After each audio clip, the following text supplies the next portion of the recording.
ನಾನು ನಿಮ್ಮ ಡಾಕ್ಟರ್ ಪ್ರತೀಕ್ಷಾ. ಇವತ್ತು ನಾವು PCODಯಿಂದ ಇನ್ಫರ್ಟಿಲಿಟಿ ಅಥವಾ ಬಂಜೆತನ ಬರ್ಬೋದಾ ಅನ್ನೋದ್ರ ಬಗ್ಗೆ ಮಾತಾಡೋಣ.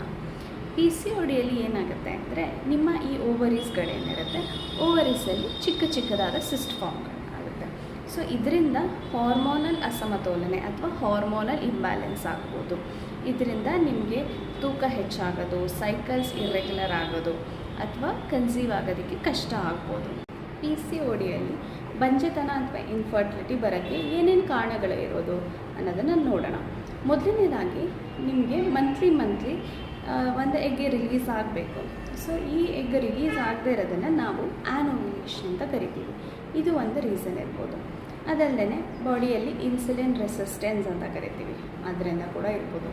ಅಥವಾ ಏನಾದ್ರು ಆ್ಯಂಡ್ರೋಜನ್ ಹಾರ್ಮೋನ್ ಲೆವೆಲ್ಸು ಇದು ಏನಾದರೂ ನಿಮ್ಮ ಬಾಡಿಯಲ್ಲಿ ಜಾಸ್ತಿ ಆಗಿದೆ ಅಂದರೆ, ಟೆಸ್ಟೋಸ್ಟಿರಾನ್ ಲೆವೆಲ್ಸು ಇದೆಲ್ಲ ಜಾಸ್ತಿ ಆಗಿದೆ ಅಂದರೆ.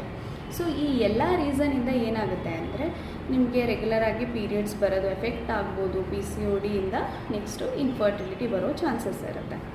ಸೊ ಇವಾಗ PCOD ಬಂದಿದೆ ಅಂತ ನಾವು ಹೇಗೆ ಡಿಟೆಕ್ಟ್ ಮಾಡ್ಬೋದು ಅಂತ ನೋಡೋದಾದರೆ, ಮೊದಲನೇದಾಗಿ ನಾನು ಆವಾಗಲೇ ಹೇಳ್ದಂಗೆ ನಿಮ್ಮ ಸೈಕಲ್ಸು ಡಿಲೇ ಆಗುತ್ತೆ. 2 ರಿಂದ 3 ತಿಂಗಳು ಆದಮೇಲೆ ಬರುವಂಥದ್ದು. ಅಥವಾ ಮುಖದ ಮೇಲೆ ಅತಿಯಾದ ಪಿಂಪಲ್ಸ್, ಆ್ಯಕ್ನೀಸ್ ಇದೆಲ್ಲ ಡೆವಲಪ್ ಆಗುತ್ತೆ. ಅಥವಾ ಮುಖದ ಮೇಲೆ ನಾರ್ಮಲಿಗಿಂತೂ ಜಾಸ್ತಿ ಅತಿಯಾದ ಕೂದಲು ಬೆಳವಣಿಗೆ ಆಗ್ಬೋದು. ಇದನ್ನು ಫೇಶಿಯಲ್ ಹೇರ್ಸ್ ಅಂತ ಕರಿತೀವಿ. ಇದಲ್ಲದೆ ಏನಾದರೂ ನಿಮಗೆ ತೂಕ ಅತಿಯಾಗಿ ಹೆಚ್ಚಾಗ್ತಾ ಇದೆ, ಮತ್ತು ಏನು ತಿಂತಾ ಇಲ್ಲ ಬಟ್ ಆದ್ರೂ ವೆಯ್ಟ್ ತುಂಬ ಜಾಸ್ತಿ ಆಗ್ತಿದೆ ಅಂತ, ಅದು ಒಂದು ರೀಸನ್ ಆಗಿರ್ಬೋದು. ನೆಕ್ಸ್ಟು ಇದಕ್ಕೆ ಹೇಗೆ ನಾವು ಟ್ರೀಟ್ಮೆಂಟ್ ಕೊಡ್ತೀವಿ ಅನ್ನೋದಾದರೆ, ಫಸ್ಟು ನಾವು ಅಡ್ವೈಸ್ ಮಾಡೋದೇ lifestyle management and weight reduction. So ಏನಂದರೆ, ನೀವು ನಿಮ್ಮ ವೆಯ್ಟನ್ನು ರೆಗ್ಯುಲರಾಗಿ ಎಕ್ಸಸೈಸ್ ಮಾಡೋದ್ರಿಂದ, ಕಾರ್ಡಿಯೋ ಅಥವಾ ಸ್ಟ್ರೆಂತ್ ಟ್ರೈನಿಂಗ್ ಇದೆಲ್ಲ ಮಾಡಿ ನೀವು ವೆಯ್ಟನ್ನ ಫಸ್ಟು ರೆಡ್ಯೂಸ್ ಮಾಡ್ಕೋಬೇಕಾಗುತ್ತೆ. ಜೊತೆಗೆ ಫುಡ್ ಕೂಡ ಬ್ಯಾಲೆನ್ಸ್ಡಾಗಿ ತಿನ್ನಬೇಕು. ಅಂದರೆ ಜಾಸ್ತಿ ಪ್ರೋಟೀನ್ ಕನ್ಸ್ಯೂಮ್ ಮಾಡೋದು, ಮತ್ತು ಕಾರ್ಬೋಹೈಡ್ರೇಟ್ಸು, ಶುಗರ್ ಐಟಮ್ಸು ಇದನ್ನೆಲ್ಲ ಟೋಟಲಿ ಕಟ್ ಡೌನ್ ಮಾಡೋದು.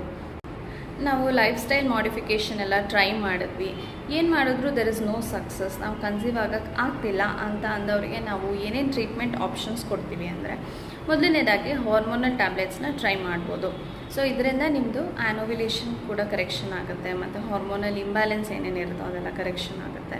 ಸೊ ಎರಡನೇದಾಗಿ ಬಂದು ಓವ್ಯುಲೇಷನ್ ಇಂಡಕ್ಷನ್ ಅಂತ ಕರಿತೀವಿ. ಇದರಲ್ಲಿ ಲೆಟ್ರೋಝೋಲ್ ಅಥವಾ ಕ್ಲೋಮಿಫೆನ್ನ ನಿಮ್ಮ ಪೀರಿಯಡ್ 2nd ಡೇಯಿಂದ ಸ್ಟಾರ್ಟ್ ಮಾಡಿ 5 ದಿನದ ತನಕ ಕೊಟ್ಟು, ಜೊತೆಗೆ ಬೇಕಿದ್ರೆ ಹಾರ್ಮೋನಲ್ ಇಂಜೆಕ್ಷನ್ಸ್ ಎಲ್ಲ ಕೊಟ್ಟು ನಿಮ್ಮ ಓವ್ಯುಲೇಷನ್ನ ಟ್ರ್ಯಾಕ್ ಮಾಡ್ತೀವಿ.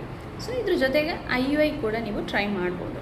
ಇದೆಲ್ಲ ನಾವು ಟ್ರೈ ಮಾಡಿದ್ಮೇಲೂ ನೀವು ಕನ್ಸೀವ್ ಆಗೋಕ್ಕೆ ಆಗ್ತಿಲ್ಲ ಅಂತ ಅಂದಾಗ ಮಾತ್ರ ಲಾಸ್ಟ್ ಆಪ್ಷನ್ನು ನಾವು IVF ಅಂತ ಸಜೆಸ್ಟ್ ಮಾಡ್ತೀವಿ.